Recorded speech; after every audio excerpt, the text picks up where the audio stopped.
Ya tenemos aquí a nuestras compañeras del LSM, muchísimas gracias. Y pues vamos a dar inicio a la sesión. Pues buenos días a todas, a todos y a todes. Nos da mucho gusto desde el Consejo para Prevenir y Eliminar la Discriminación de la Ciudad de México tenerles por aquí. Algunas especificaciones, reglas básicas por si no han tenido experiencia en seminarios web. Las personas participantes no tienen cámara ni audio, sin embargo, sí pueden solicitar en el momento en el que hagamos preguntas o quieran hacer el tema de preguntas y respuestas, pueden pedir que se les active el audio o usar el chat, o aquí abajito también les debe de aparecer un botón de preguntas y respuestas. Y si alguien no puede acceder al chat o no puede acceder a este botón, pues puede solicitar el audio y con gusto les estaremos dando la palabra para cuando llegue el momento de las participaciones.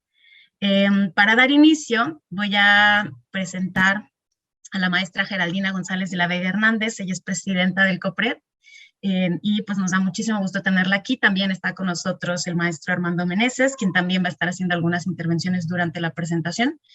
Esta sesión tiene el objetivo de reflexionar sobre las manifestaciones, las causas y los orígenes de la discriminación en el ámbito laboral.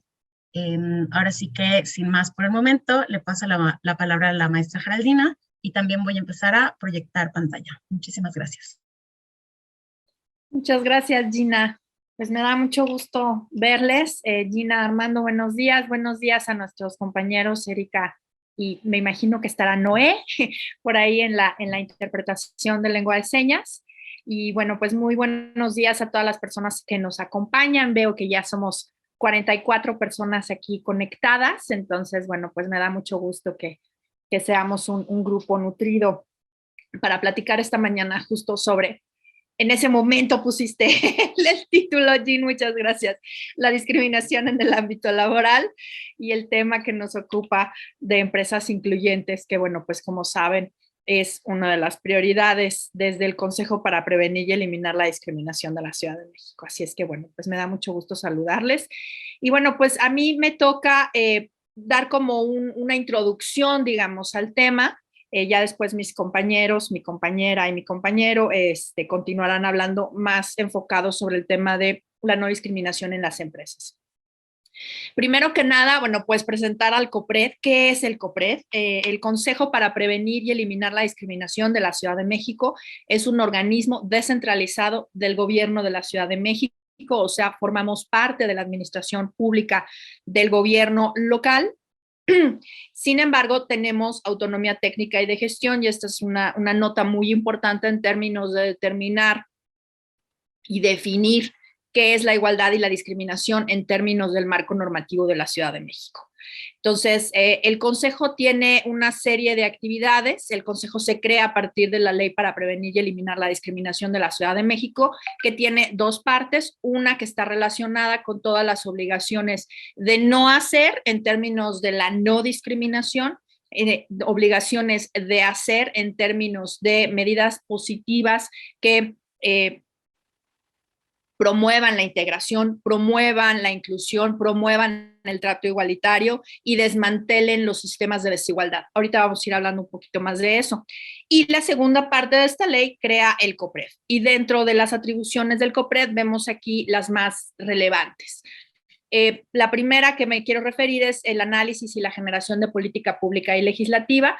Aquí lo que se hace es tener un programa transversal sobre acciones relacionadas con el principio de igualdad y no discriminación para ser implementado por toda la administración pública local.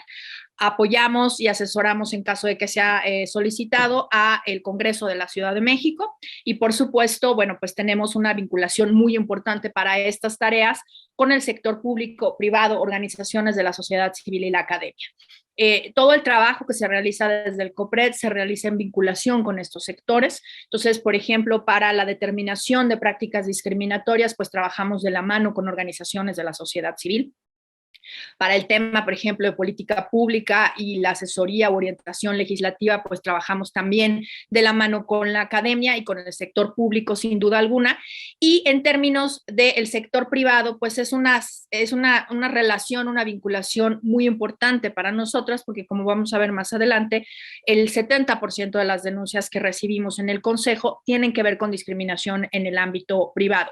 Y creemos que la discriminación es, si bien está basada en prejuicios, está basada en una cultura arraigada en sistemas de opresión, en sistemas discriminatorios, pues requiere para su cambio no sanciones, requiere cambio cultural, requiere entender por qué esos prejuicios, pues son eso, prejuicios, requiere un trabajo, digamos, ciudadano, comunitario, en donde todas las personas podamos, digamos, generar este cambio cultural, generar este cambio de apreciación y a desarraigar estos prejuicios. Entonces, en ese sentido, pues resulta fundamental nuestro trabajo con el sector privado. Pero además, una nota relevante del COPRED es que es la única instancia dentro del aparato del gobierno de la Ciudad de México que permite, digamos, que se reciban denuncias por violación al derecho a la igualdad y a la no discriminación relacionado con particulares. Esto la distingue de la Comisión de Derechos Humanos en el sentido de que esa instancia solamente recibe denuncias por violación a derechos humanos, todos, cometida por funcionarios, funcionarias públicas. En cambio, el COPRED puede recibir estas denuncias por violación al derecho a la igualdad en el ámbito privado. Bueno, otras de las tareas que realizamos tienen que ver con la capacitación y en ese sentido, pues tenemos un área relacionada con los cursos de capacitación, cursos de sensibilización que quizá ustedes ya conocen. Tenemos una plataforma en línea de cursos autogestivos. Estamos por tener ya una oferta de 10 cursos. Ahorita tenemos 8 y estamos por lanzar el de masculinidades y el de VIH para completar una lista de 10 cursos en línea autogestivos y además pues los talleres y los cursos que se dan de manera cotidiana, de manera presencial. Y bueno, pues evidentemente el tema de la difusión del derecho a la igualdad y a la no discriminación, pues como decía yo hace un momento, eliminar estas prácticas discriminatorias, eliminar esos prejuicios, pues pasa por un tema de cambio cultural y el cambio cultural, pues parte de la necesidad, digamos, de realizarlo es a través de la difusión, a través de la conversación, a través de la reflexión y en ese sentido, pues tenemos varias tareas relacionadas con la difusión. La más visible son las redes sociales, pero tenemos un programa de televisión, tenemos un blog, etcétera. Entonces, bueno, estas son a grandes rasgos las tareas que realiza el consejo y bueno, pues parte de ello es exactamente esta charla que estamos dando esta mañana que tiene que ver con la vinculación con el sector privado, que tiene que ver con la difusión del derecho a la igualdad y a la no discriminación y en cierta medida pues tiene que ver con la capacitación o la sensibilización sobre estos temas. Si quieres pasamos a la siguiente, Gina, por favor. Bien, entonces, pues les decía yo hace un momento que la vinculación con el sector privado pues es un área fundamental para el Consejo y en ese sentido, desde el 2014 se ha venido desarrollando esta estrategia que llamamos el Gran Acuerdo por el Trato Igualitario. Surgió en un primer momento como un espacio de intercambio de buenas prácticas entre empresas de la Ciudad de México y en ese sentido, pues se fue fortaleciendo a lo largo de los años. El año pasado lanzamos, digamos, una renovación de este gran acuerdo en el sentido de generar no solamente esta vinculación del COPRED con las empresas, sino que también las empresas que se han vinculado al COPRED, pues generen una red de intercambio entre ellas. Y esto nos parece muy importante porque justo apelando a esta visión, a esta perspectiva del cambio cultural, creemos que si las empresas comprometidas con la diversidad y la inclusión se unen también para generar un frente común, pues generaremos cambios mucho más importantes dentro del sector privado. Entonces, el Gran Acuerdo por el Trato Igualitario es pues el espacio más importante para el COPRED que tenemos de vinculación con el sector privado. El alcance del gran acuerdo hasta abril, hasta este mes del 2022, es de más de 110,000 personas trabajadoras de las 46 empresas que forman parte. Entonces, pues ya tenemos 46 empresas que tienen esta visión, que tienen este interés y que tienen este compromiso. Pasamos a la siguiente, por favor.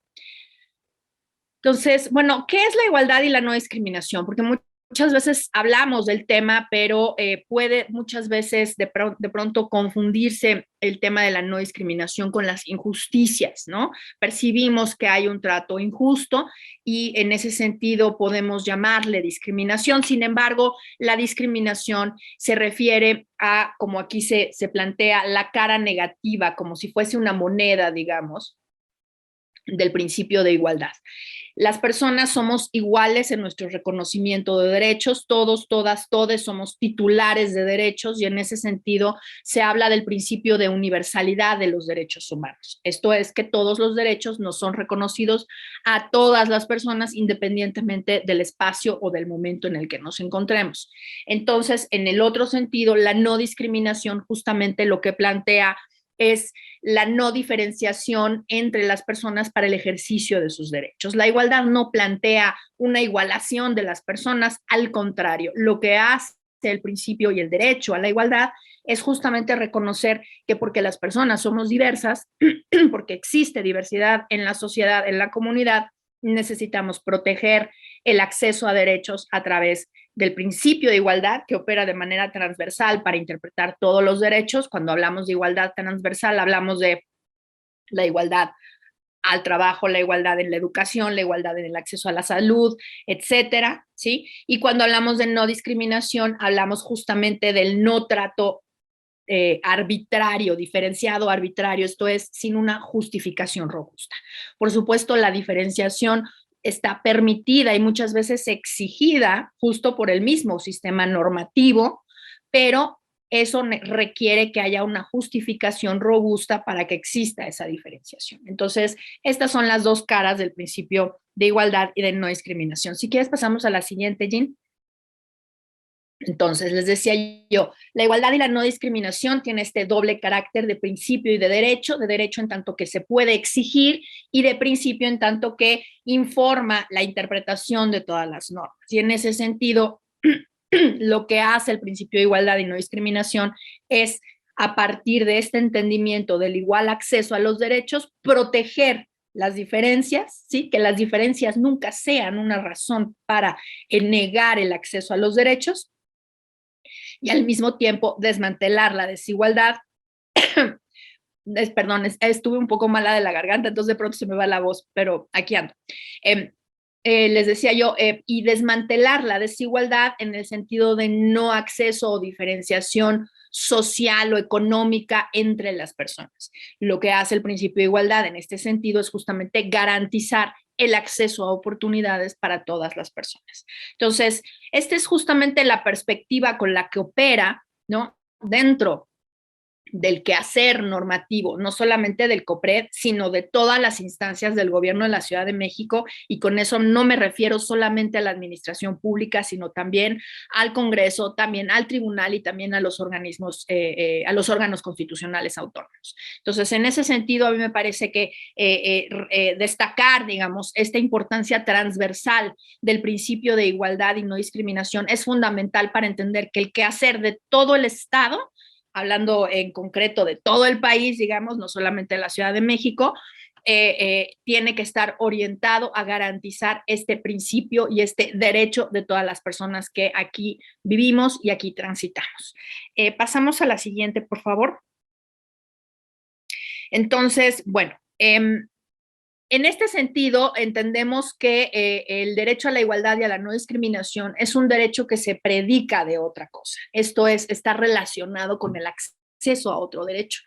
Y por lo tanto, lo que hace este derecho y este principio es garantizar el acceso a todos los demás derechos. Pero también en el quehacer del COPRED se garantiza a través del principio de igualdad y no discriminación el acceso a bienes y a servicios que no necesariamente están desprendidos directamente de un derecho reconocido, sino que en general se desprenden del trato igualitario o del trato digno hacia todas las personas. Ciertamente no tengo derecho a entrar al club de moda o al antro de moda, pero sí tengo derecho a que me traten de manera igualitaria que a las demás personas y no me rechacen el ingreso a un restaurante, a un bar, a un sitio de moda por la tonalidad de mi piel, por ejemplo, por mi orientación sexual o por mi identidad de género, por tan solo mencionar algunos ejemplos.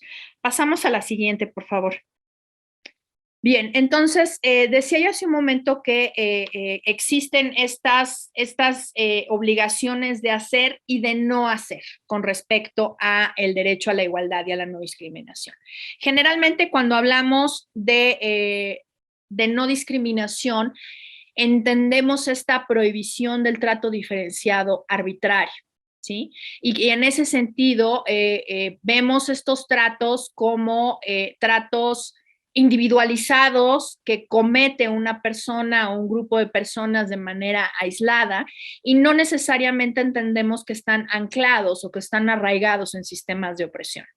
Afortunadamente en la Ciudad de México, nuestra Constitución y nuestro marco legal entiende la discriminación también desde esta perspectiva de no subordinación, no solamente una perspectiva de prohibir el trato diferenciado no justificado, ¿sí? A través de estas cláusulas clásicas de no discriminación, de que está prohibido diferenciar o discriminar por género, edad, nacionalidad, origen, etcétera, etcétera, sino que también reconoce que existen sistemas de opresión históricos, arraigados en nuestras normas de convivencia, no solo jurídicas, sino sociales, económicas, culturales, que impiden que todas las personas accedan a sus derechos. Y en ese sentido es que se entiende la desigualdad estructural.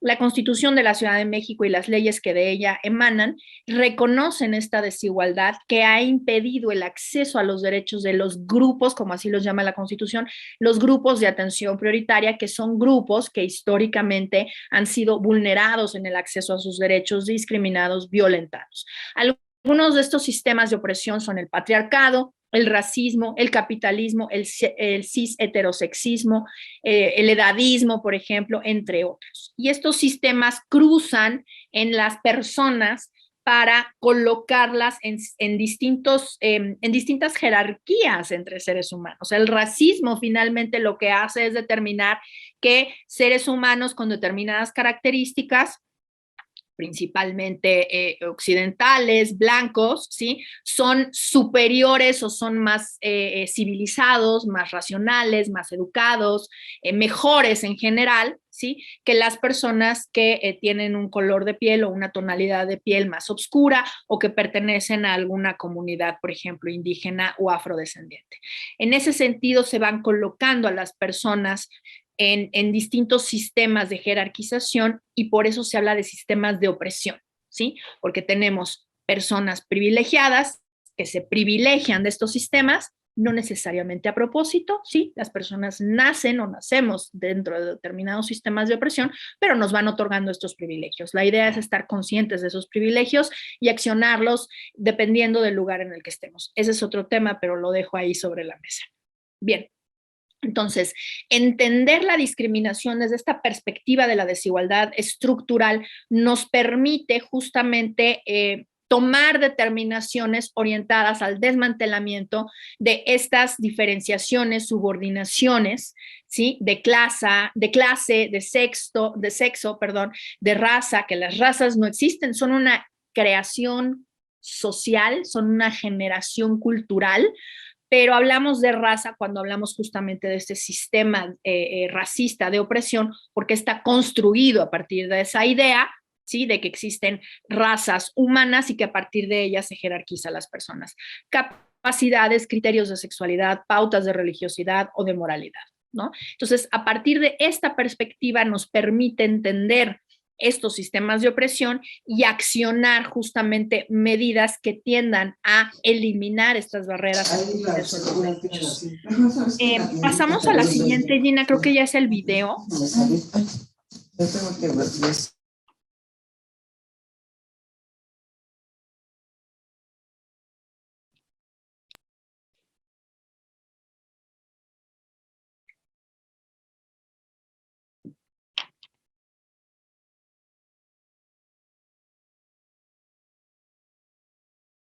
A ver si se aparece.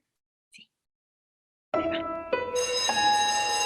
This afternoon, we're going to draw people doing different jobs. And the first job we're going to draw is a firefighter.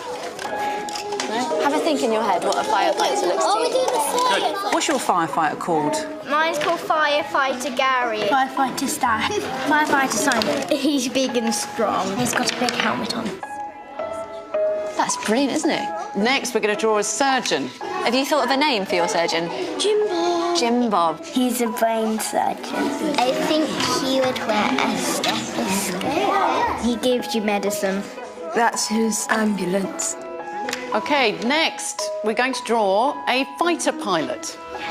This is his jet plane. He rescues people. He likes to do stunts in the air and stuff. Okay, now, who would like to meet these people for real?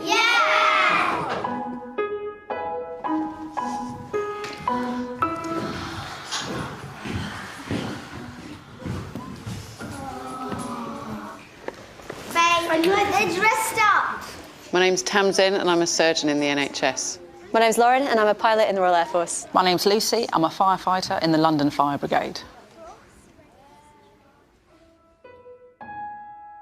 So who wants to know how to do an operation? Who's putting it on? I'm trying my put it on. stethoscope. We put this in here. There you go.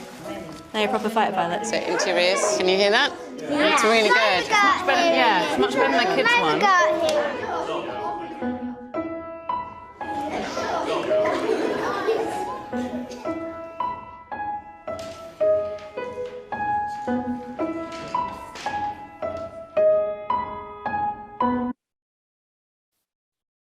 Bueno, pues este es un video que nos gusta mucho presentar porque justamente nos da pie para hablar de los prejuicios. Los prejuicios, decía Gordon Allport, quien estudió justamente la naturaleza de los prejuicios, son producto de la pereza del pensamiento.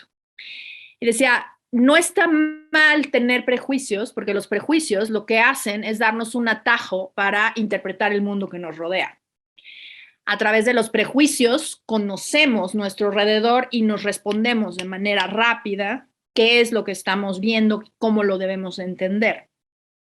Sin embargo, esta pereza del pensamiento, digamos, y lo subrayo en ese sentido, porque nos impide ser críticos o críticas con respecto a esa manera de pensar que tenemos.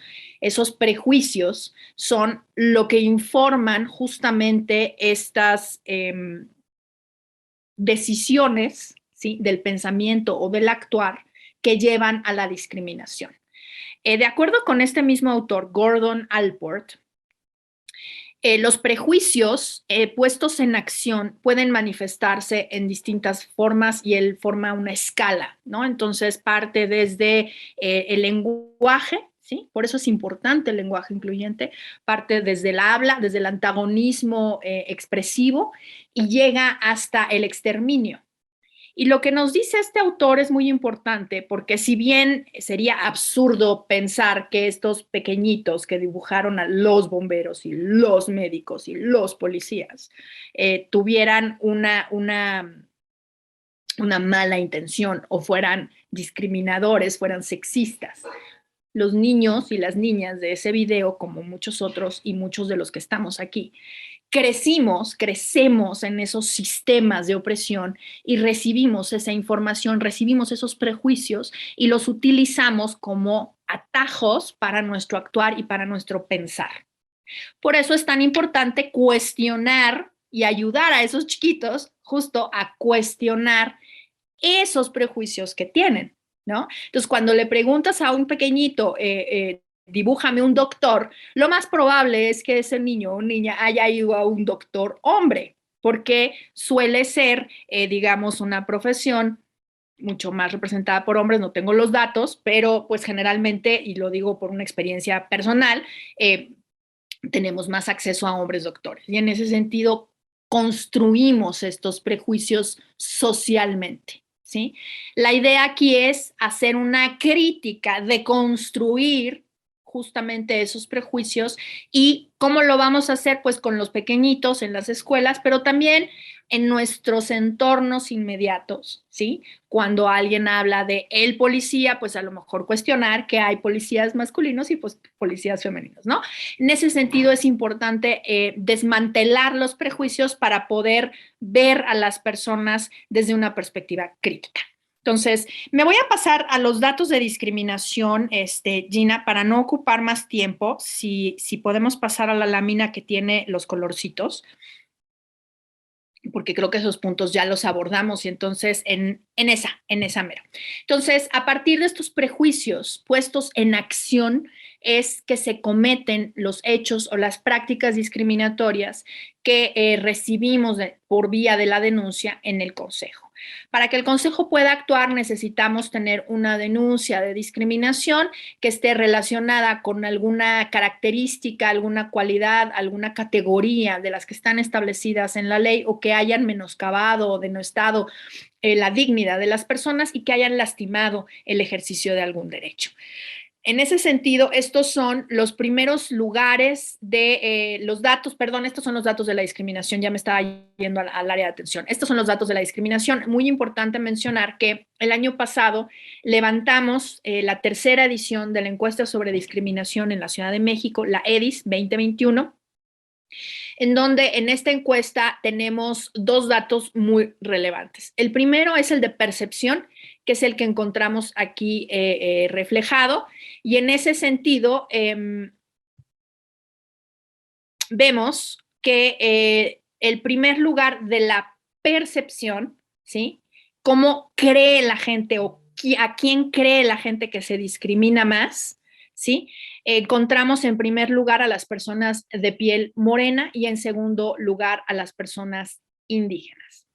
Este es un dato importante porque nos está colocando que en la preocupación de las personas en la Ciudad de México está la discriminación por racismo o por racialización de las personas. Si sumamos los resultados 1 y 2 y tomamos uno que está mucho más adelante y por eso no se puso acá porque no está dentro de los 5 primeros lugares, está como en el lugar 12 o 13, a las personas afrodescendientes, podremos ver que uno de los porcentajes más altos de percepción de la discriminación es la racialización de las personas. Entonces, en ese sentido, vemos que uno de los sistemas de opresión más importantes, ¿sí? En términos de igualdad y no discriminación, que es el racismo, está cobrando visibilidad en la Ciudad de México, lo cual es importantísimo porque suele suceder que cuando se habla de racismo en nuestra ciudad, en nuestro país, se niega que en México exista racismo, lo cual es absolutamente falso.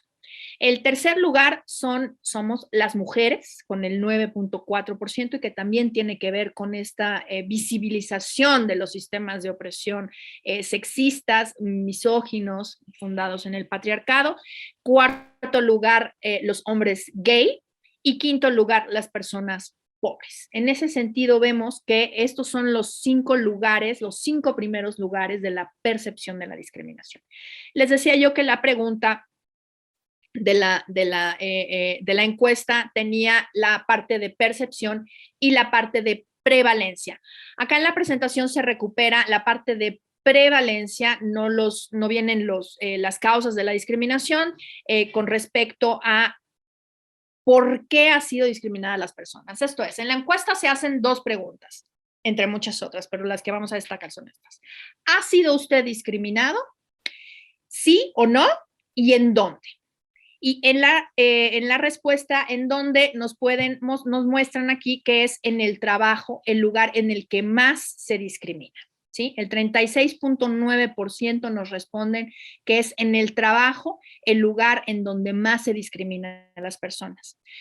La otra pregunta que se hace es ¿a qué grupo o a qué personas cree usted que se discrimina más? Y esa es la parte de la piel morena, indígenas, mujeres, etcétera.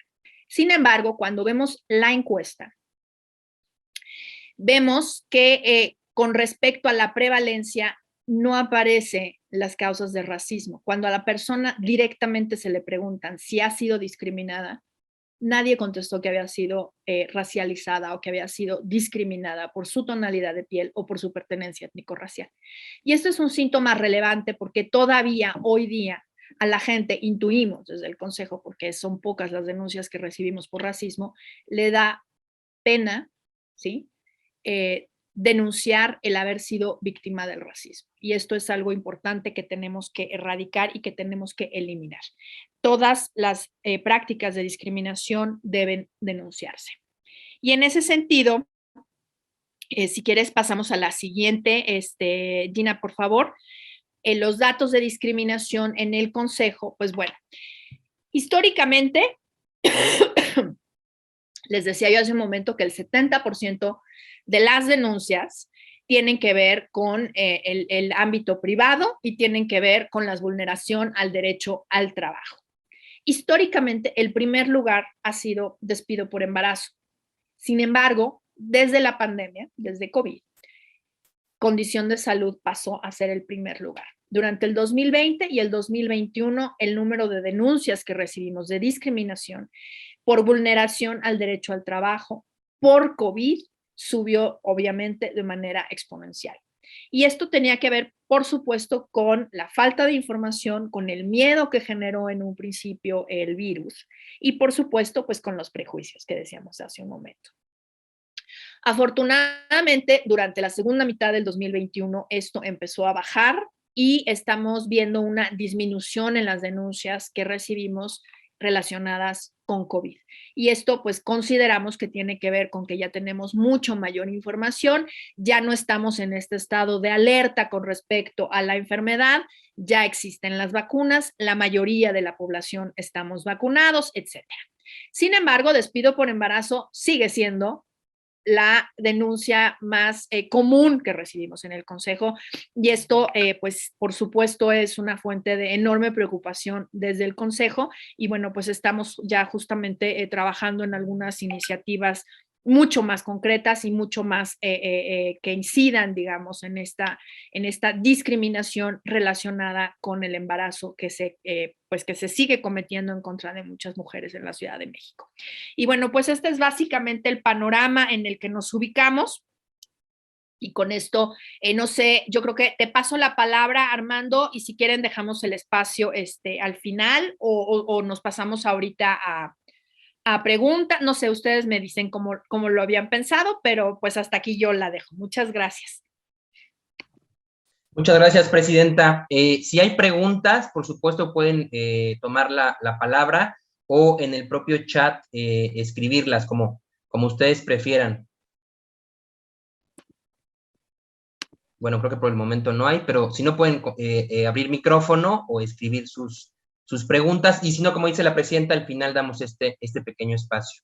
Bueno, continuando con lo que mencionó la Presidenta, que me parece que da este marco amplio y general de lo que es el derecho a la igualdad y a la no discriminación, y en particular aterriza estos conceptos que entendemos de la discriminación, no solo desde el punto de vista jurídico, sino también desde el punto de vista sociológico. Al final, como ella mencionó, son estas prácticas socioculturales. Entonces, en esta segunda parte voy a aterrizar un poco más en lo que entendemos desde el punto de vista legal de lo que es la discriminación. Por supuesto, nuestro referente tiene que ser la Ley para Prevenir y Eliminar la Discriminación de la Ciudad de México, que da una definición. Yo sé que para quienes no son abogadas o abogados, en ocasiones suele ser complicada la definición, pero es una definición muy completa, ¿no? Básicamente es cualquier negación, exclusión, distinción, menoscabo, impedimento o restricción de alguno de los derechos humanos de personas, grupos y o comunidades, y que se puede imputar a una persona física o moral o ente público, ya sea que haya sido con intención o sin intención de hacerlo, pero que tenga por efecto anular o menoscabar el reconocimiento, goce, ejercicio de algún derecho y libertad fundamental, así como la igualdad de las personas frente al ejercicio de derechos. Insisto, yo sé que es una definición compleja y voy a intentar dar algunos elementos para comprender desde términos menos jurídicos cómo entender qué es la discriminación, pero por supuesto nos tenemos que basar en la ley que establece una definición concreta de lo que es la discriminación. Me gusta mucho la definición que se da en el sistema interamericano de la discriminación, mencionando que básicamente es toda diferencia de trato que carece de una justificación objetiva y razonable. Entonces, de manera muy concreta, la discriminación es básicamente cualquier distinción que no es ni objetiva ni razonable. ¿Y qué implica ser objetiva y razonable? Y voy a dar 2 ejemplos de cómo puede ser objetiva y razonable y cuando no es ni objetiva ni razonable. Objetiva significa básicamente que, o en conclusión, que no se base en un estereotipo. Ya la presidenta explicó muy bien lo que es un estereotipo, que básicamente es un proceso mental que hacemos todas las personas, el estereotipar, pero normalmente siempre tenemos esa carga negativa de asignarle un rol o una representación a una persona, ¿no? Y en el mismo sentido también hay estigmas que le damos a las personas. Por ejemplo, quienes tienen un tatuaje, luego identificamos que esa persona puede ser un delincuente o una persona delincuente, ¿no? Esos son como los estereotipos, los estigmas que le asignamos a las personas. Entonces, que una distinción sea objetiva es que no se base en un estereotipo o un estigma. Y el segundo elemento es que sea razonable la medida que se está dando para distinguir a estas personas. ¿Y razonable qué significa? Pues que haya una proporcionalidad entre el fin que se persigue y la medida que se está tomando, ¿sí? Entonces, para aterrizar un poco más estos 2 conceptos de que la discriminación es aquella distinción que no es ni objetiva ni razonable, voy a poner 2 ejemplos. El primero es,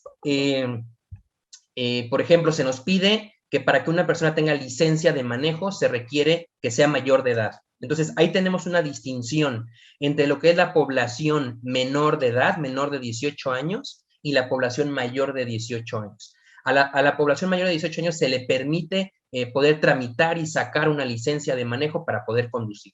Esta es una distinción objetiva en tanto que no se basa en un estereotipo de decir se le vamos a negar a los menores de 18 años por su condición de edad, sino en realidad se basa de manera razonable la medida de esperar hasta que tengan 18 años, siendo una medida proporcional de decir que las condiciones físicas y psicológicas de la persona no le pueden permitir a lo mejor el manejar, ¿no? Si yo pongo a mi hija de 7 años, pues a lo mejor ni alcanza la palanca ni el pedal, ¿no? Entonces, esa es una medida, una distinción de trato que es objetiva y razonable.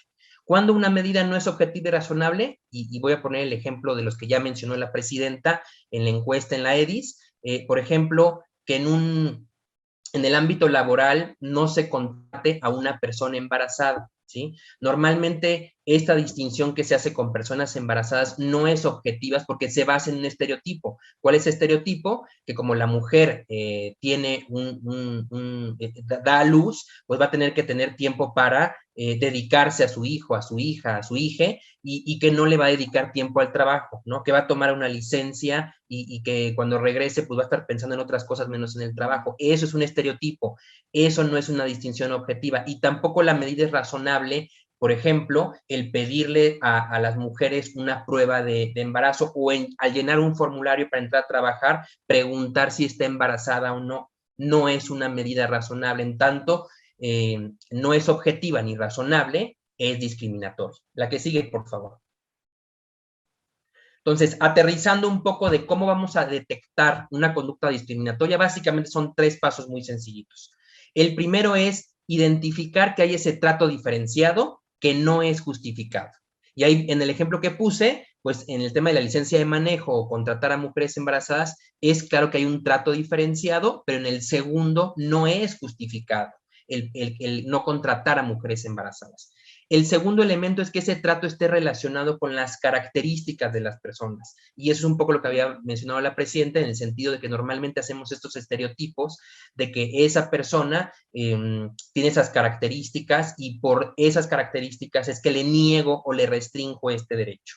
Y voy a poner el ejemplo de una mujer afrodescendiente que acude a una empresa a solicitar un trabajo y el área de recursos humanos la rechaza, le dice que la vacante ya está ocupada. Posteriormente, una persona de tonalidad de piel blanca acude a la misma empresa, le hacen la entrevista y la contratan. Entonces, por las características de esta persona, normalmente grupos en situación de vulnerabilidad, grupos históricamente discriminados, es que normalmente entendemos como estas categorías sospechosas por las características que tiene la persona. Y ya la presidenta abordó con la encuesta de la EDIS que normalmente estas personas racializadas, ¿no?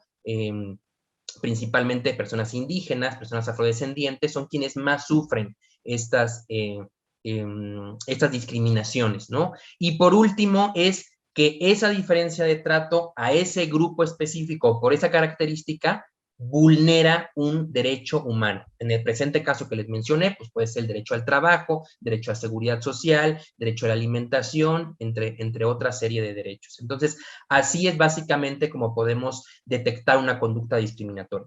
Solamente voy a hacer un paréntesis en el punto 2, que si bien normalmente estas características se les atribuyen a estos grupos en situación de vulnerabilidad, ¿no? Que identificamos porque son grupos históricamente discriminados, no significa necesariamente que la diferencia de trato cuando es objetiva y razonable no pueda hacer a otra persona. Y en particular me refiero, y de manera muy reciente con lo que hemos vivido con la pandemia, las personas con una descendientes o las personas asiáticas, pues normalmente se les ha discriminado en diferentes espacios e inclusive se les ha negado, por ejemplo, el acceso a un trabajo, pues porque se tiene esta creencia, este estereotipo de que van a contagiar o de que son portadoras del COVID, ¿no?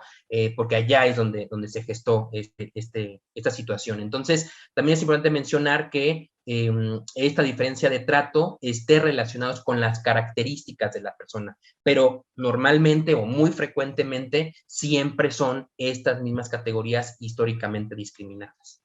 La que sigue, por favor. Creo que ya es las últimas. Sí, ya la presidenta comentó estos datos y bueno, básicamente desde COPRED se analizan esto que ya les presentamos desde un punto de vista jurídico conforme a la ley y para determinar justo en las empresas nos parece que una forma de atender la discriminación, que ahorita lo va a abordar Gina, pues es precisamente tomando medidas preventivas, correctivas y atender la discriminación en el empleo como este elemento muy importante que ya mencionó la presidenta, de que es el principal lugar que las personas consideran que se les discrimina en el ámbito laboral. Muchas gracias y nos vamos contigo, Gina. Muchas gracias, Armando, y muchas gracias, Gera.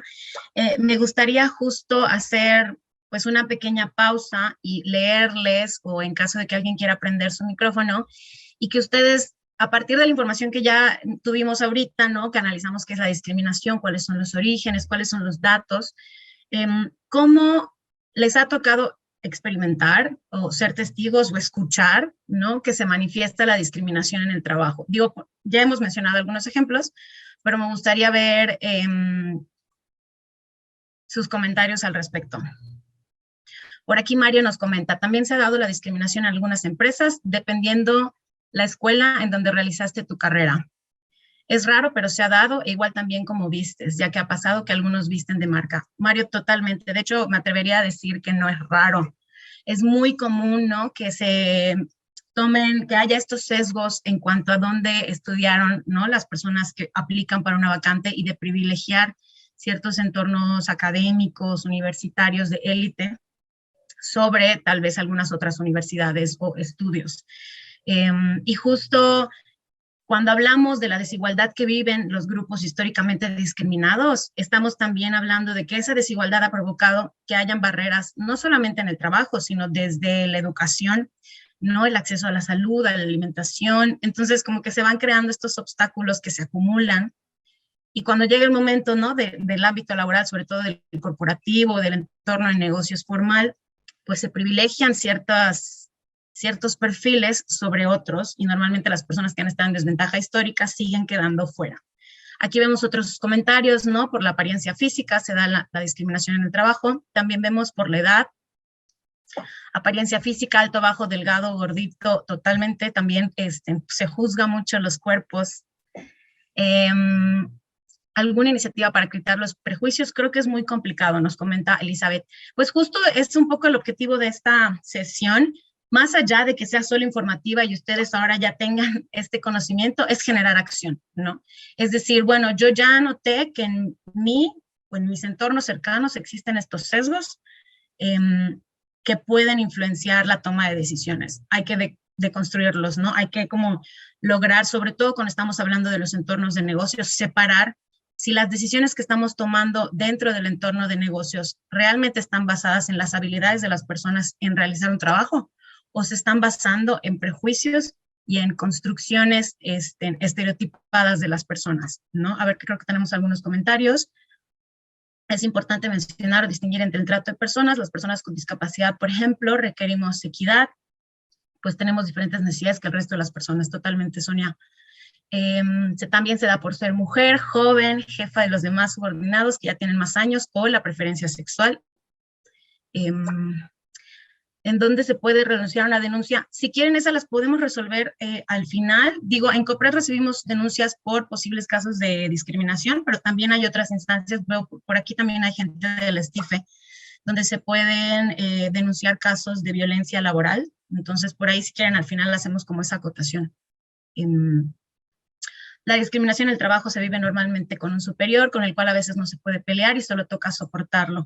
Totalmente, ¿no? En los espacios de trabajo existen estas jerarquías y estas como relaciones de poder, ¿no? Donde ponen en desventaja sobre todo a quienes están en subordinación y más si son de grupos, ¿no? Que históricamente han sido discriminados para poder, pues, ¿cómo le vas a reclamar, ¿no? O denunciar, ¿no? Ante un mecanismo a tu jefe, jefa, si es probable que tu trabajo, el que te da la estabilidad económica o que el que te da la alimentación, la salud, etcétera, esté en riesgo, ¿no? Entonces aquí hay varias problemáticas que vamos a ir como abordando. Y me voy a seguir con la presentación, pero de todos modos seguimos leyéndoles al final sus comentarios. Justo estas categorías o formas en las que el COPRED ha identificado que se manifiesta la discriminación no son limitadas, pueden haber muchos otros espacios más relacionados con el ámbito laboral donde se den, sin embargo, hemos notado que estas son las comunes, ¿no? En estas áreas o en estos procesos hemos visto que se manifiesta la discriminación en el ámbito laboral. Muchos de ustedes ya hablaron de la contratación, ¿no? De cómo se privilegian algunos perfiles sobre otros, muchas veces también basados en estereotipos y prejuicios, ¿no? Ya hablamos del tema del despido por embarazo, ya hablamos del tema de la apariencia física y cómo hay este perfilamiento racial. Es decir, si tienes un perfil o algunas características fenotípicas que tienen que ver con lo afro, con lo indígena o con una tonalidad de piel más oscura, pues es probable que sea sujeto de discriminación, ¿no? En los espacios de trabajo. Constantemente también vemos, y ustedes no nos permitirán, seguramente lo habrán visto en algún foro de redes sociales, el Twitter viral, ¿no? Que se usan estas vacantes donde se habla de buena presentación, o donde se habla, ¿no? Para puestos, no sé, como de secretaria se busca mujer delgada de 19 a 25 años, no con una limitación de edad que tú dices, bueno, una mujer de 26 no puede ser secretaria, ¿no? ¿Por qué piden estas condiciones o estas cosas que no tienen que ver con el trabajo que hay que desempeñar, ¿no? Entonces, desde el proceso de contratación, se empiezan a ver como los sesgos y estos prejuicios y estos estereotipos súper anclados a nuestra cultura, pues son parte de la toma de decisiones. También lo vemos en la promoción y la capacitación. En muchos espacios laborales se ha hablado, ¿no? O hemos escuchado decir que no, aquí sí hay igualdad de género porque yo tengo a 50% de mujeres y 50% de hombres. Y entonces ahí siempre preguntamos, sí, pero ¿cuántas mujeres están en tus gerencias, en tus jefaturas o son directoras, ¿no? Y entonces ahí el porcentaje cambia. Es una realidad, hay muchísimas estadísticas que nos lo demuestran, que los espacios laborales siguen siendo dominados por hombres, ¿no?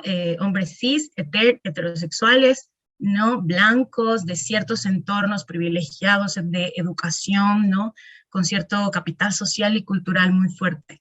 Entonces, si bien parece que ya hay un poco más de inclusión en el tema de la contratación y muchas empresas están ya trabajando en eso, no pasa lo mismo al momento del desarrollar, de promover y de capacitar a las personas del entorno laboral.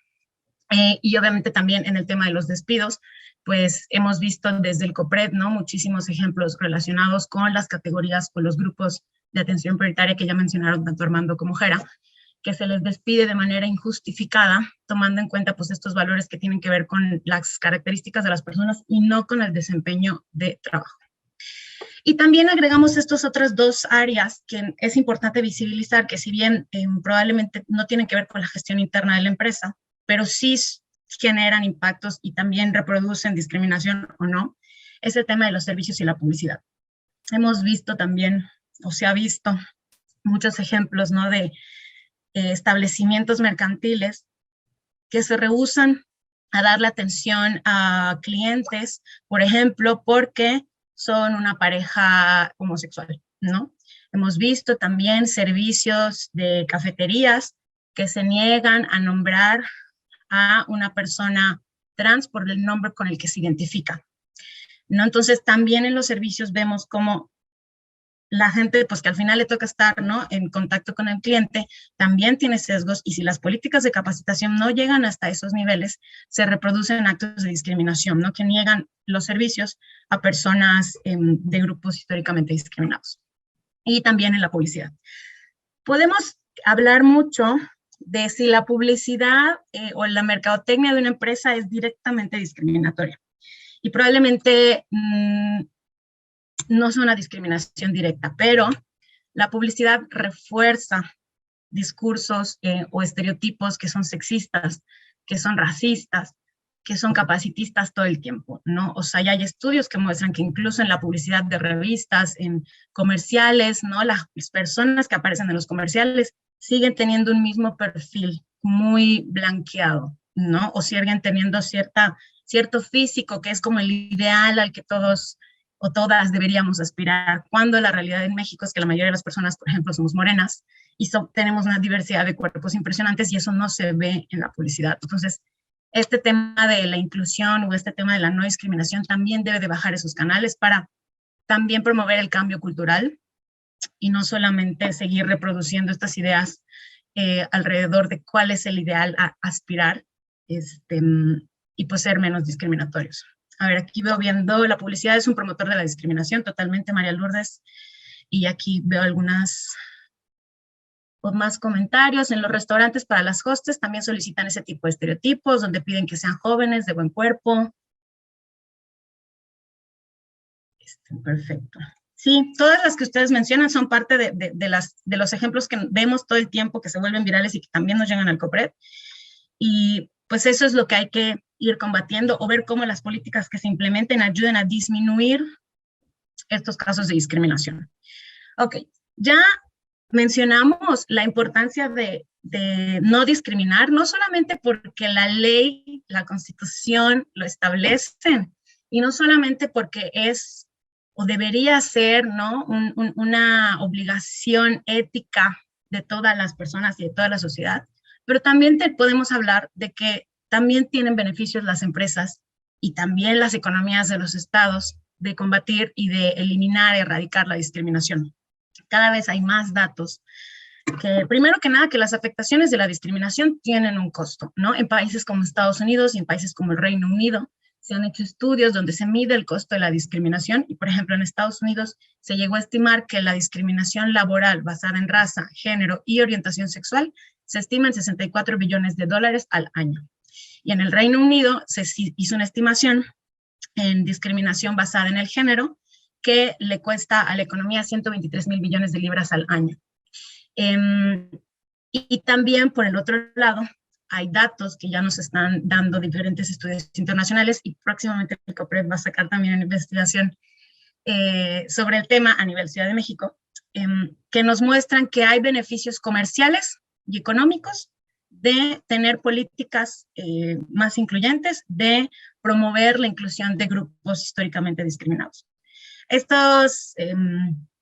Estos beneficios que estamos viendo de invertir en diversidad e inclusión son datos que sacamos de la OIT, de un estudio del 2019, en donde justo ellos van como sacando que los beneficios, o estimando, ¿no?, que los beneficios que pueden tener las empresas tienen que ver con mejor manejo del conflicto, mejor toma de decisiones, mayor innovación, menor rotación de empleadas, empleados, diversidad de perspectivas, mejores resultados de contratación y mejora en la imagen de la organización.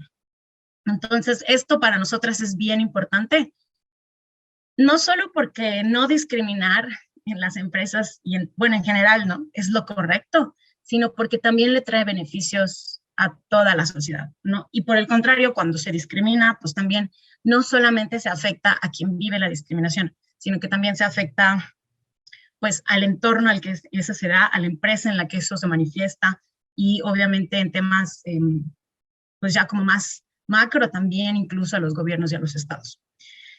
Desde el Consejo, nosotros pues constantemente trabajamos en qué tipo de medidas pueden implementar las empresas, y estas son algunas de las dimensiones de las políticas que se pueden implementar y que vemos que son importantes, que se tienen que considerar en temas de estrategias de no discriminación, ¿no? El primero es obviamente tomar en cuenta las políticas, ¿no? Si no está escrito, no en un documento oficial, público, donde se manifieste la prohibición de la discriminación y el compromiso a generar acciones para combatirla, pues entonces es como si no existiera, ¿no? Entonces, tener políticas de no discriminación que promuevan la igualdad de género, que promuevan la inclusión de otros grupos es súper importante, ¿no? Y también, pues, ya yendo un paso más allá, no solamente estamos hablando de políticas de inclusión o de no discriminación, sino también podemos hablar de políticas de licencias parentales, ¿no? Que sean iguales tanto para hombres como para mujeres. También podemos hablar de nuevas políticas de reclutamiento que traten de eliminar estos sesgos en temas de imagen, por ejemplo, que se eliminen las fotos de los CVs, que se hagan estas tipo de entrevistas a ciegas, ¿no? Muchas empresas ya lo han estado implementando. También podemos hablar de flexibilidad de horarios, ¿no? Sobre todo para personas cuidadoras, ¿no? Que tienen a alguien en casa a quien cuidar, entre muchas otras que se pueden ir implementando justo para eliminar las brechas de desigualdad que existen en el ámbito laboral, ¿no? También nosotros vemos importante tener estrategias de prevención, ¿no? No solamente hay que atender la discriminación ya que sucedió, sino que hay que anticiparnos a eso, en dar por hecho que pues en la sociedad en la que vivimos hay actos de discriminación y es muy probable que en los entornos en los que trabajemos se den actos de discriminación, y por eso es bien importante tener medidas preventivas que tengan que ver con capacitación, que tengan que ver con tal vez grupos de afinidad, digo en la siguiente slide como detalle algunas, pero que justo tengan que ver con construir o cambiar la cultura laboral, que pues históricamente esto no es mentira, ¿no? La cultura de trabajo históricamente pues ha sido muy discriminadora, muy explotadora y muy violenta, ¿no? Por años las luchas, ¿no? Por el trabajo justo han reivindicado derechos que las personas trabajadoras debemos de tener, pero pues se siguen dando ciertos actos de violencia y de discriminación que se tienen que seguir combatiendo. Los mecanismos para atender la discriminación, y esto es súper importante. Desde el 2019, la Ley Federal del Trabajo pone como obligatorio que los patrones establezcan un protocolo para atender la discriminación, el acoso y el hostigamiento sexual en los espacios de trabajo, ¿no? Y recientemente se acaba de ratificar México el convenio 190 de la OIT sobre acoso y violencia en el mundo del trabajo. Esto nos habla de una urgencia que se necesita atender en el espacio de trabajo, que es contar con mecanismos integrales, protocolos integrales, que tengan una visión de derechos humanos y que sepan cómo atender casos de discriminación, acoso y hostigamiento al interior, ¿no? Seguramente todas hemos escuchado alguna historia de alguien que sufrió algún tipo de violencia en su trabajo y que no lo supieron atender desde su área de recursos humanos, o que no lo supieron atender desde el call center al que mandas tu queja en quién sabe dónde, ¿no? Y en ese sentido es bien importante pues, que estos mecanismos sean mucho más completos. Ya hay algunos referentes, la Secretaría de Trabajo y Previsión Social tiene un modelo de protocolo. Obviamente todo lo que establece la OIT en su convenio es muy importante, ¿no? Y un referente valioso para el tema de cómo atender estos fenómenos desde una visión de derechos humanos. Y también nosotras ya estamos trabajando en lineamientos para las empresas, justo para que tengan una guía de, bueno, ¿cómo hago esto de tener un protocolo con enfoque de derechos humanos y con enfoque de género? Y bueno, por otro lado, también vemos importante que todas estas estrategias tengan formas de evaluarse, formas de medirse, ¿no? A veces hacemos estas capacitaciones y no medimos cuántos asistieron, qué opinaron, cuál fue el resultado, qué pasó después de ello, ¿no? Y esto es bien importante porque si no, no vamos a poder como tomar mejores acciones, ¿no? O incluso mejorar estas medidas de prevención, de políticas, etcétera. Y por aquí abajo yo les pongo un concepto que es un poco complejo, pero que voy a intentar explicar en 3 minutos, que es el enfoque interseccional. El concepto de interseccionalidad es un concepto que se volvió famoso a partir del trabajo de una académica estadounidense que se llama Kimberly Crenshaw, que fue utilizado en Estados Unidos, ella lo utilizó ante un juez, para demostrar que existen intersecciones de raza y género que se manifiestan o que incluso pueden generar condiciones distintas de desigualdad y de discriminación, y me parece que ella también estaba hablando de el entorno de trabajo, ¿no? Entonces, este concepto se acuña para entender un poco cómo funcionan las intersecciones de mujer afro en Estados Unidos y cómo esto puede conllevar factores sociales, económicos, políticos y culturales más complejos y que pueden incluso tener una dimensión de discriminación más fuerte, ¿no? Al de una mujer blanca en Estados Unidos. Y esto es importante, o sea, este concepto a nosotras nos sirve o nos puede servir para que cuando analicemos nuestras políticas, realmente veamos que las políticas que estemos implementando no solamente le sirvan a un tipo de, si estamos hablando de políticas de género, que solamente le estén sirviendo a las mujeres en cierta situación de privilegio, ¿no? Sino que también vean a las mujeres en cuanto a si son indígenas, si son afros, si tienen discapacidad, o sea, que nos permita analizar todo lo que estamos trabajando a partir de entender que hay esta dimensión compleja de la discriminación, en donde se interseccionan los sistemas de opresión y que obviamente se generan efectos pueden ser mucho más acentuados de discriminación, ¿no? Entonces, esto es bien importante, ¿no? Para que realmente las políticas también tengan un enfoque mucho más integral y que no solamente, pues, como se diseccionen, ¿no? De, bueno, voy a hacer mi política para mujeres, pero pues solamente a las mujeres que no tienen ninguna discapacidad, ¿no? Y a todas las que tienen acceso a internet en su casa,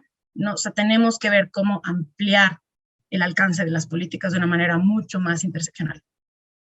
Y bueno, estas acciones son un poco las acciones que hemos visto que se implementan también desde las empresas, y que han tenido buenos resultados. Primero, el compromiso público y firme. Cuando una empresa desde los niveles más altos de su dirección se compromete públicamente a combatir la discriminación, a combatir los actos de violencia, entonces es mucho más fácil implementar acciones al interior, ¿no? Nos ha tocado platicar con personas de los equipos de diversidad e inclusión, ¿no? Que ellas mismas están batallando contra sus propias jefas y jefes y contra sus propios directivos para lograr implementar acciones. Entonces, esta parte del compromiso público y firme desde los eslabones más altos ayuda mucho a que sea más fácil la implementación de acciones concretas. Todo lo que tiene que ver con capacitación, eso tiene que pasar todo el tiempo, tiene que pasar a los distintos niveles y también tiene que ser algo que vaya más allá de solo sensibilizar, sino que a generar acciones, ¿no? A favor de la no discriminación. En muchas empresas también hemos visto que se crean estos grupos de afinidad, igual algunas de ustedes de sus empresas ya los tienen, que son estos grupos de colaboradores y colaboradoras que se juntan para generar acciones relacionadas con algún tipo de desigualdad, ¿no? Que se haya identificado en el entorno laboral. Por ejemplo, grupos de afinidad a favor de la igualdad de género, grupos de afinidad de la comunidad LGBTIQ+, grupos de afinidad para promover talento racializado o el talento prieto, ¿no? Para hablar de racismo, entre muchos otros, ¿no? También de discapacidad son otros grupos que se han implementado. Acciones de participación y diagnóstico, siempre hay que incluir a la comunidad de trabajo y a las personas que viven la discriminación en estas acciones y en el diseño, en la implementación y en la evaluación. Porque entonces, si no, pues igual estamos creando nada más cámaras de eco entre nosotras mismas. Contratación incluyente, programas de desarrollo y mentoría, ¿no? Como algunas, obviamente hay muchas más, pero algunas que hemos visto que ya se están implementando y que tienen buenos resultados. Y bueno, ya creo que ya me pasé un poco más del tiempo, entonces nada más voy a terminar con esta parte, ¿no? Desde el COPRED, nosotros tenemos el Gran Acuerdo por el Trato Igualitario, que ya lo mencionó la presidenta al inicio. Esta es una plataforma que funciona por un lado como un distintivo para empresas y por un lado es una red también de empresas que promueve el encuentro, que promueve el intercambio de buenas prácticas y que tienen el objetivo de acompañar a las empresas en estos procesos de cómo adoptar políticas de diversidad e inclusión laboral, cómo capacitar, ¿no? En cómo sensibilizarse sobre ciertos temas o cómo trabajar con ciertos temas. Y obviamente a las empresas, ya son 46 empresas al día de hoy, y eso es muy bueno porque cada día somos más, cada año somos más. A las empresas que son parte, constantemente les hacemos llegar invitaciones a proyectos especializados, investigaciones, talleres, pláticas, y bueno, eso es nada más como el comercial. Si alguna empresa por aquí le interesa ser parte del gran acuerdo, nos pueden escribir a el correo que está aquí. Y también les dejamos, tenemos un curso, una plataforma de cursos en línea donde tenemos mucha más información de este tema. En hora y media no es suficiente abordar todos los temas y las desigualdades y de cómo combatirlas, pero tenemos espacios, cursos mucho más detallados en nuestra plataforma, que es copred.net, que tienen que ver con igualdad, con diversidad sexual y de género, con la edad, con el capacitismo, el racismo. Entonces ahí les recomendamos consultarla, y las convocatorias están abiertas todo el año. Y ahora sí, creo que ya pusimos otra vez el correo y lo decimos también, es tratoigualitario.copred@gmail.com. Nos encantaría saber si tienen alguna pregunta, algún comentario, ¿no? Igual, Gera, Armando, si quieren puntualizar en algo de lo que ya estuvimos platicando. Sí, nada más comentar muy brevemente, Gina, que parte de los proyectos y el trabajo que hacemos también es con otras instituciones o entidades de gobierno, y particularmente con la Secretaría de Trabajo y Fomento al Empleo, cuyas colegas sé que están por acá en el curso. Entonces un saludo, creo que por ahí vi a Gabriela Monroy, a Nancy también, o bueno, no sé quién más está, pero sí saludar a nuestras colegas del STIFE con quienes llevamos proyectos que tienen que ver justo con este trabajo y con el tema del empleo, y cómo no solo capacitar, sino también implementar medidas y política pública que impacte en estos temas de igualdad y no discriminación. Muchas gracias, Armando. Por ahí también ya salió una primera pregunta que dice, ¿cómo introducir la implementación de grupos de afinidad cuando se confunde representación de grupos con separación o división del personal? No sé si por ahí Armando, Jera quieren comentar al respecto. Si no, igual yo. Algo que nosotros nos ha tocado ver, ¿no? Es que primero, estos grupos de afinidad, no son grupos cerrados. Por ejemplo, hemos visto en empresas que implementan este tema de grupos LGBTI y aliadas y aliados, ¿no? Entonces, creo que sí es importante que, si bien hay que privilegiar que en estos grupos la voz, el liderazgo y las acciones sean llevadas por parte de la comunidad a la que se está queriendo, ¿no? Promover o representar, también es importante que se abra la discusión a que más personas del entorno laboral puedan participar y también ser parte de pues este cambio, ¿no? Eso nosotros pues sí abogamos mucho por espacios que no sean separatistas, ¿no? Por espacios que puedan incluir, pero que sí puedan ser llevados a cabo con esta perspectiva de darle el liderazgo y la voz a quienes tienen que tenerla, ¿no? Y esto tiene también que ir de la mano con reforzar a través de capacitaciones, a través de, no sé, materiales que puedan poner en las intranets o en otros espacios, que esto no es la famosa que a veces escuchamos discriminación positiva o discriminación a la inversa, ¿no? Esto tiene que ver con impulsar a personas de grupos que históricamente han sido discriminados y visibilizar que esa desigualdad existe, que no es algo que nos estamos inventando, ni que nada más porque quisimos hacer un grupo de afinidad y ya se hizo, no, sino que hay datos que respaldan eso. Y pues la comunidad, para que lo entienda, sobre todo quienes no son parte de estos grupos o quienes siempre han vivido en estas situaciones de privilegio, ¿no? O en estos sesgos por el entorno en el que crecieron, pues realmente puedan entender que sí hay una justificación detrás de esa medida. No sé si Armando o Jera quieran complementar. Sí, nada más rápido, justo a lo que tú ya decías, Gina, a mí me parece que es muy importante el hecho de que se reconozca a las personas, o sea, estos, digamos, de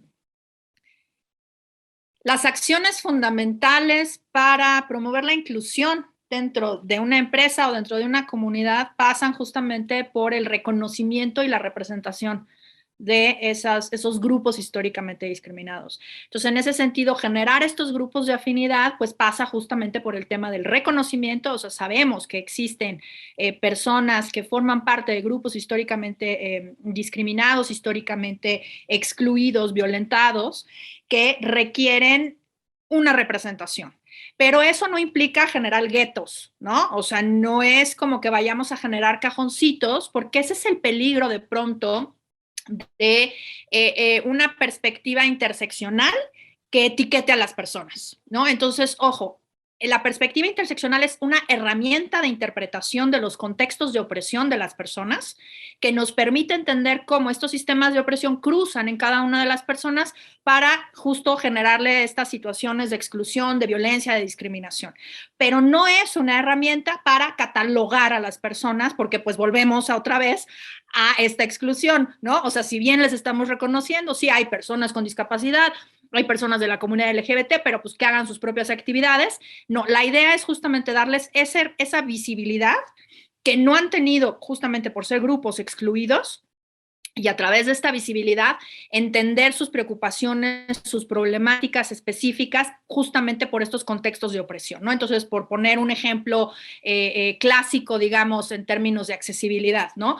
Si vamos a tener un grupo de reconocimiento de personas con discapacidad física o motriz dentro de la empresa, pues la idea justamente es conocer cuáles son los entornos, digamos, que están generando exclusión o barreras en la integración o en el desempeño de su trabajo de estas personas, ¿no? Entonces, justamente la idea es esa, dar esa visibilidad y esa posibilidad de ser reconocidos y ser representados dentro de ese entorno, ¿no? Pero hasta ahí, no generar estos guetos, porque entonces, claro, justo ahí estamos digamos, repitiendo aquello que ya había sucedido a partir de una perspectiva que no mira la inclusión, ¿no? La inclusión no es generar estos circulitos, seguramente han visto esa imagen en Google, si no busquen inclusión imágenes, y es muy ilustrativa porque justamente son esos conjuntos, ¿no? Entonces ya nos empezamos a separar y acabamos lo mismo porque siempre va a haber un grupo privilegiado que es el que tome las decisiones, aunque tome en cuenta que hay grupitos o conjuntitos por ahí, ¿no? Entonces, ojo con ese tema, es muy importante no cruzar esa barrera, ¿no? Yo nada más quería abonar un poco a lo que ya venías diciendo, Gina. Muchas gracias, Gera. Y también por aquí hay otra pregunta que dice, ¿existe alguna certificación o distintivo por parte del COPRED cuando una empresa lleva a cabo alianzas o acciones efectivas en temas de no discriminación? La respuesta es sí, o sea, el Gran Acuerdo por el Trato Igualitario es un distintivo, no es una certificación como la NOM 025 de CONAPRED, ese es como otro proceso que llevan a cabo tanto CONAPRED con la Secretaría de Trabajo y el Mujeres, pero sí es un distintivo que busca reconocer a empresas que justo están llevando a cabo acciones más allá de lo que dicta la ley, ¿no? Un impacto mucho más profundo y real en temas de inclusión en sus espacios de trabajo.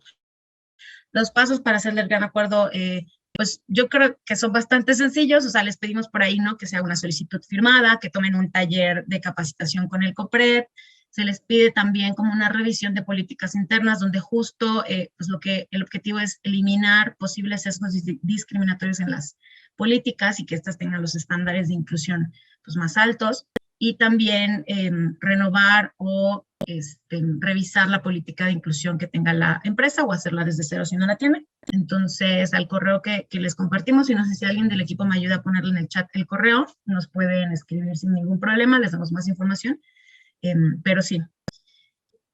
Por ahí no sé si ya lo estoy viendo aquí. Muchísimas gracias. Gracias, Gabriela. Muchas gracias, Esteban. Sí, Esmeralda. La pregunta de Esmeralda, justo. Sí. Lo mencionamos, pero lo pone Esmeralda muy claro. La Secretaría de Trabajo y Previsión Social recomienda implementar el protocolo para prevenir la violencia laboral, así como discriminación, y generar herramientas que nos permitan prevenir, atender las malas prácticas. Sí, esto está público. Nosotros en el Consejo utilizamos como referente ese modelo y lo recomendamos también todo el tiempo. Entonces, pues ese ya es accesible para todas las que lo deseen consultar. ¿Qué parte de la eliminación de la discriminación sería el lenguaje incluyente? No estoy segura de si entendí bien, pero Gera o Armando, no sé si quieran hacer un comentario sobre el lenguaje incluyente. Si tú quieres, Armando, ¿para qué? También. Era el comentario de lo anterior que mencionaba Esmeralda, y si quieres ahorita comenta lo del lenguaje incluyente. Nada más mencionar que conforme a la Ley Federal del Trabajo, hubo una modificación que señala la obligación que tienen todas las empresas de contar no solo con mecanismos y específicamente con protocolos de atención de acoso y hostigamiento sexual, sino también estos estándares internacionales que ya fueron mencionados, y en particular el convenio 190 de la OIT, que tiene que ver con acoso y hostigamiento sexual. Entonces, reforzar esta parte que mencionan, que si bien la Secretaría de Trabajo y Prevención Social establece este tipo de insumos, guías, prácticas, también es importante que desde COPRED fomentamos con las empresas a través del Gran Acuerdo por el Trato Igualitario y aquellas empresas aliadas que se puedan sumar a un compromiso firme contra la igualdad y no discriminación, y también con insumos, elementos, guías prácticas o buenas prácticas para prevenir y eliminar la discriminación, y en particular acoso y hostigamiento sexual.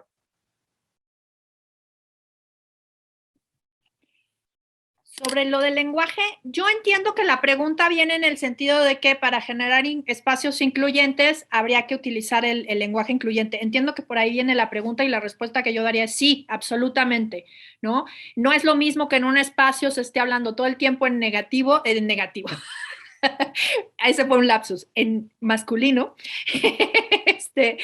Y lo digo porque, pues sí, se siente un ambiente negativo para las mujeres cuando, por ejemplo, el jefe todo el tiempo está hablando en masculino, ¿no? Y todos vamos a ser, y los compañeros, y los empleados, y ¿no? Los trabajadores, y, o sea, cuando se está hablando todo el tiempo en masculino, por poner solo un ejemplo, el lenguaje incluyente no se limita a eso, ¿no? El lenguaje incluyente también pasa por la utilización adecuada de los conceptos, por ejemplo, cuando se dicen personas con discapacidad, no discapacitados, o otras palabras inclusive despectivas que se utilizan para referirse a las personas con discapacidad, para las personas de la diversidad sexual o de género, etcétera, ¿no? Entonces, el lenguaje incluyente, por supuesto que nombra las cosas, y en ese sentido, por un lado, lo que no se nombra, no se ve. Entonces, si no hablamos desde una perspectiva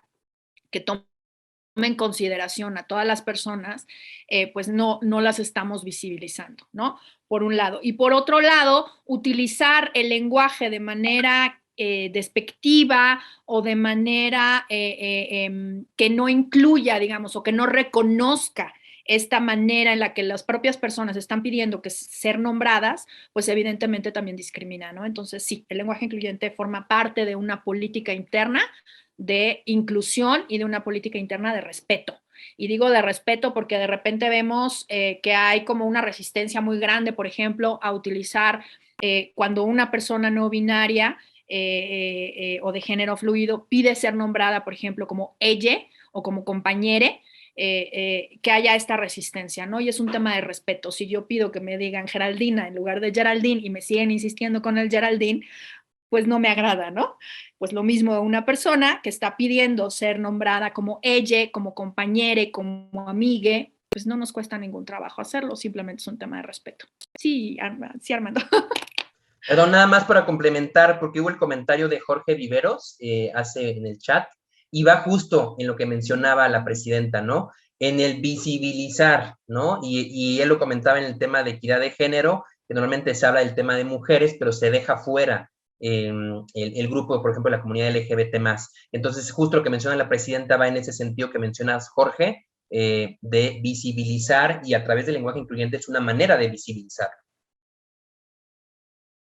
Sí, y por ahí, para complementar a la pregunta de Edgar, tenemos en el COPRED un manual de lenguaje incluyente que pues ahí, como hay varias formas, se menciona cómo deben ser nombradas los grupos de atención prioritaria, pero también las formas de usar el lenguaje, ¿no? De una manera más neutra y no solo masculina, ¿no? Alguien dijo, se puede usar colaboradores y colaboradoras, pero también pueden poner personas colaboradoras, ¿no?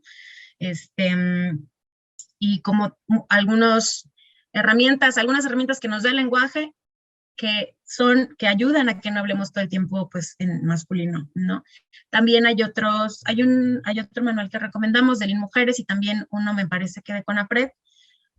Ya pues hay más instituciones, ¿no? Que están como implementando estos lineamientos que recomendamos mucho, y que también les podemos incluir en el correo donde les mandemos el material. Muchas gracias.